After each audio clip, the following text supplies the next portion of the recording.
Hi friends, అందరు బాగున్నారా? దాన్ని ఈ రోజు మనం చేసింది ఎలా ఉందో చూడండి. ఐటమ్స్ ఏమేం చేసినాం.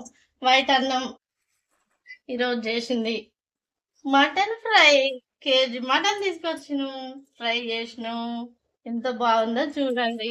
అన్నం పెట్టేసుకుందాం. ఇంకా అమ్మ నోరు ఊరిపోతుంది. ఇంకా ఆగేది ఎక్కడిది? ఇంకా తినాలి కదా. మటన్ ఫ్రై అంటే ప్రాణం ఊరుకున్నా ఆగుతుందా?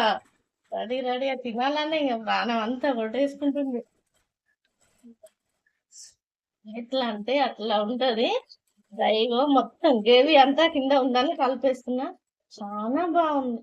మటన్ పచ్చడి. అబ్బా, మూలుగ బొక్క. ఈ మూలుగ బొక్కను చూసి ఆగే వాళ్ళు ఎవరండి? చూస్తుంటే తినాలి తినాలని ఇంకా మనకు ఆగుతుంది ఆ ప్రాణం. అంత బాగా అనిపిస్తుంది. చూస్తుంటేనే అబ్బా సూపర్ గా ఉంది. ఎంత బాగుంది అంత బాగుంది.